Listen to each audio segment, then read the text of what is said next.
Alright, welcome back to another review of the Star Trek The Official Starships collection.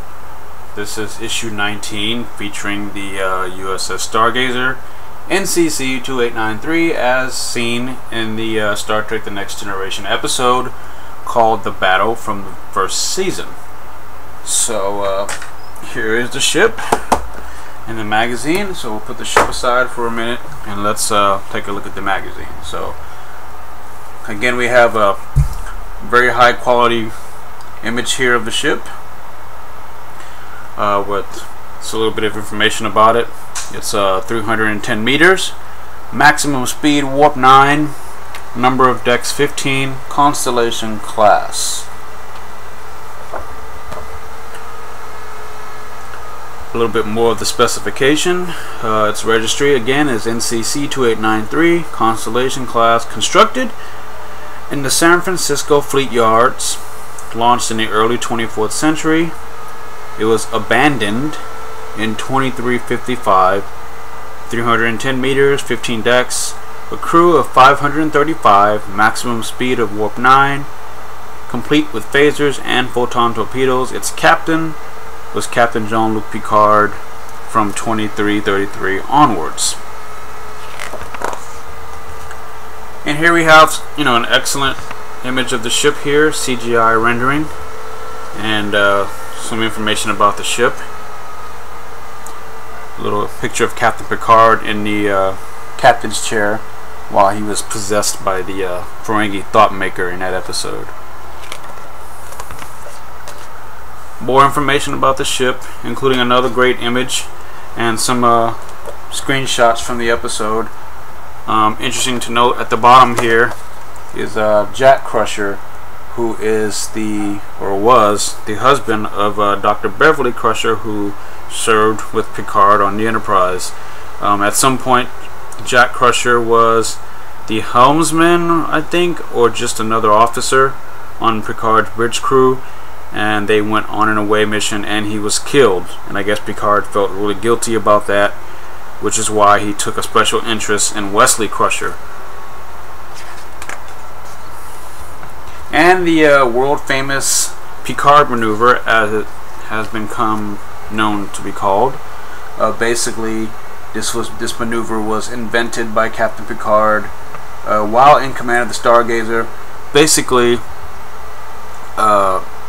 a quick way to outmaneuver the enemy at the last minute.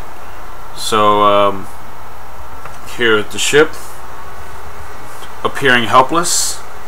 He engages his maximum warp drive, stops dead ahead of the enemy path, and to the enemy sensors and to their view screen, they appear to be in two places at once, even though the real ship is actually here, but the image that they see is over there. So, and the specification page, or the tech page, diagram showing where things are, what they do.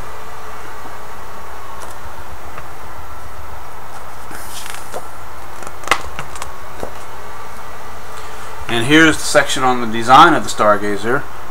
Here's the actual model that was used, and the original model, Stargazer model, that Rick Sternbach designed and was used.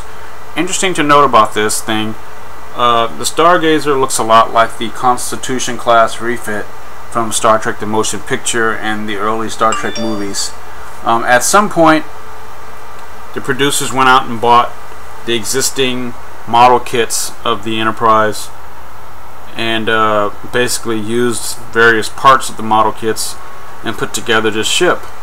And originally it was supposed to be a Constitution class ship, but I guess in order to avoid any confusion, or for some reason, they just abandoned it and named it Constellation class. And then actually in the episode, when they refer to the ship as a Constellation class, it's been overdubbed, because in the script it is noted as Constitution class.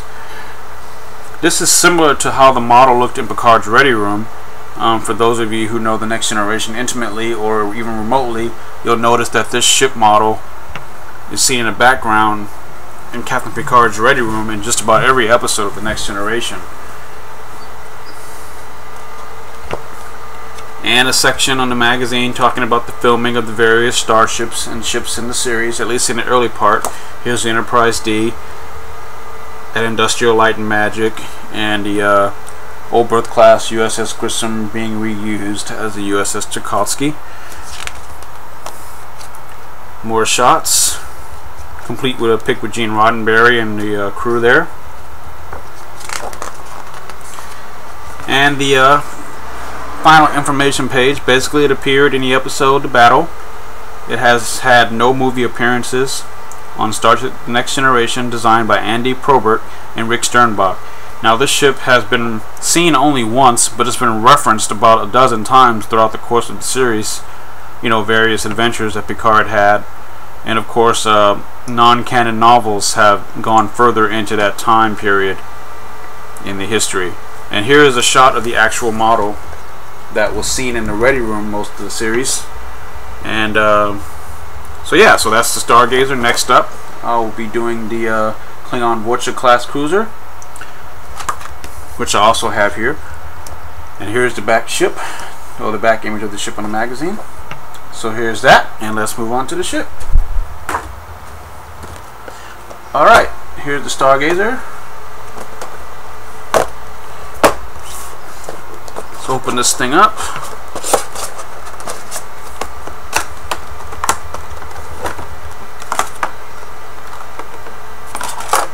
Initial impressions. Looks really cool.